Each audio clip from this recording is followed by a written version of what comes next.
इस वक्त हम मौजूद हैं अशोक नगर में और देख सकते हैं आप तस्वीर।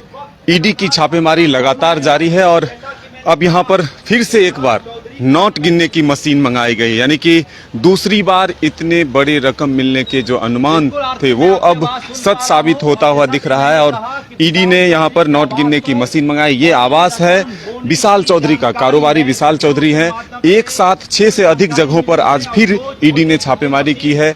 अलग अलग जगहों पर अलग अलग टीम पहुंचकर तमाम जगहों पर कागजातों को खंगालने में जुटी हुई है। लेकिन ये मामला सेल कंपनियों से जुड़ा हुआ भी हो सकता है, क्योंकि जिस तरह से आईएएस पूजा सिंघल से पूछताछ लगातार जारी है, उनके सीए से सुमन कुमार से पूछताछ हुई और फिर उसके बाद कई डीएमओ पहुंचे, कई अधिकारियों से पूछताछ हुई। उसके बाद फिर से ईडी ने एक साथ कई ठिकानों पर जो छापेमारी की है, ये तस्वीर आप देख सकते हैं। ये विशाल चौधरी का घर है और यहीं पर मोटी रकम मिलने के अनुमान लगाए जा रहे हैं, क्योंकि ईडी ने फिर से एक बार नोट गिनने वाली मशीन मंगाई है। पिछली बार जब पहली बार ईडी ने सुमन सिंह के घर से कैश जब्त किया था, तब भी 3 मशीन मंगाए गए थे नोट गिनने के लिए, और फिर यहाँ भी 2 मशीन मंगाने की खबर मिल रही है। तो ऐसे में हम कह सकते हैं कि यहाँ भी मोटी रकम जो है ईडी ने जब्त किए हैं। फिलहाल नोट के आंकड़े कितने होते हैं ये तो थोड़ी देर बाद पता चलेगा, जब नोटों की गिनती पूरी होगी। लेकिन जो कार्रवाई ईडी ने की है, इससे ये माना जा सकता है कि सेल कंपनियों से जो कई व्यवसायियों के तार जुड़े हुए थे, अब वहां तक ईडी पहुंच रही है। क्योंकि लगातार जो रवि केजरीवाल हैं, जो जेएमएम के पूर्व कोषाध्यक्ष रहे हैं, उनसे जब ईडी ने पूछताछ की थी, तब भी ये मामला सामने आया था कि अब कई व्यवसायी, कई नेता, कई अधिकारी इसमें शामिल हो सकते हैं। और ईडी का जांच का दायरा लगातार बढ़ता गया। कई जिलों के डीएमओ से लगातार पूछताछ हुई। उसके बाद कड़ी दर कड़ी जोड़ते हुए ये भी बातें सामने आई थी कि पूजा सिंघल जो है पूछताछ में ईडी को मदद नहीं कर रही है, सही जानकारी नहीं दे रही है। लेकिन ईडी के दबाव के आगे पूजा भी झुक गई और पूजा ने कई राज खोले हैं। तो अब जो ये कार्रवाई है, ये आगे बढ़ता हुआ ईडी ने फिर एक साथ कई जगहों पर छापेमारी की है।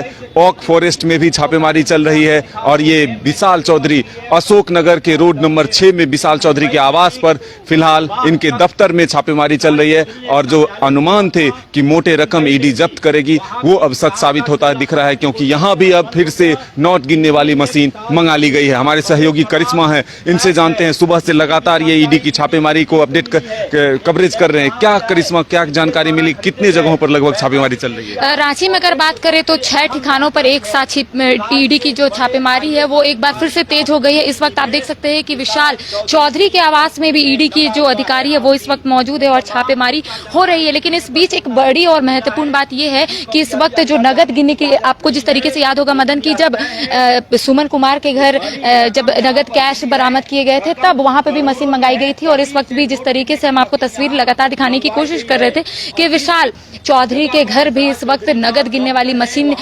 लाई गई है, तो ये जरूर अनुमान लगाया जा सकता है मदन कि यहाँ पे भी जरूर कोई नगद, कितने नगद रखे गए होंगे। लेकिन आंकड़ा भी नहीं बताया जा सकता है, क्योंकि जब तक आंकड़ों की अगर बात करेंगे तो जब तक अंदर से कोई आंकड़ा नहीं बताया जाएगा तब तक इसकी पुष्टि नहीं होगी। लेकिन जिस तरीके से मशीन मंगाई गई है तो ये अनुमान लगाया जा सकता है। लेकिन दूसरी ओर अगर ओक फॉरेस्ट की बात करें तो ओक फॉरेस्ट में भी लगातार जो है वो छापेमारी चल रही है। कई जिस तरीके से अगर विशाल चौधरी के घर की बात करें तो यहाँ पर भी सूत्रों से मिली जानकारी के अनुसार कई जो दस्तावेज है वो भी ईडी की ओर से बरामद किए गए हैं। जी बिल्कुल, देखिए जो ईडी ने पूछताछ की है, लगभग 13 दिन आज हो रहे हैं पूजा सिंघल से पूछताछ के, और इसीलिए दोबारा तिबारा रिमांड पर जो है पूजा सिंघल को लिया गया। और सिर्फ मनरेगा घोटाला तक ये जांच अब सीमित नहीं रह गया है, बल्कि खनिज आवंटन से लेकर के सेल कंपनियों तक यह जांच का दायरा पहुंच चुका है। और इसमें कई नाम और जुड़ सकते हैं। वो व्यवसायी हो सकते हैं, कई नेता हो सकते हैं, कई अधिकारी हो सकते हैं।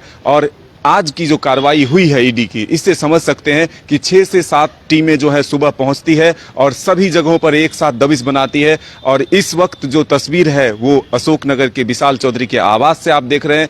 राजधानी रांची के भी कई जगहों पर फिलहाल ईडी छापेमारी कर रही है। साथ ही बिहार, बंगाल और कई जगहों पर भी सूचना मिल रही है कि वहां भी ईडी एक साथ दबिश बनाई है। तो उस जगह तक पहुंचना चाहती है ईडी जहां से सेल कंपनियों का संचालन होता है और जो बड़े रकम इन्वेस्ट हुए हैं वो किसके हैं उन तक पहुंचने की कोशिश लगातार ईडी कर रही है। तो अब क्या अमाउंट के आंकड़े होते हैं, जब नोटों की गिनती पूरी होगी तब जाकर ये सामने आएगा और इस नोट से किसके तार जुड़े हुए हैं यानी कि ये पैसे किसके हैं इसको भी अब ईडी खंगालने में जुटेगी। और पूजा सिंघल और उनके सीए, उनके पति अभिषेक झा से और जो डीएमओ हैं कई और जो पूर्व जेएमएम के कोषाध्यक्ष हैं रवि केजरीवाल, इन तमाम लोगों से पूछताछ की जाएगी। और जब अब विशाल चौधरी और जो और कई नाम आ रहे हैं जिनके ठिकानों पर अभी छापेमारी हो रही है तो ये तार बढ़ता जाएगा यानी जुड़ता जाएगा। कौन इसमें और किनका नाम जुटेगा ये फिलहाल कह पाना मुश्किल है, लेकिन ईडी की कार्रवाई राजधानी रांची समेत कई राज्यों में बढ़ता हुआ दिख रहा है। अपने सहयोगी विकास के साथ Madan Singh, news bye scope.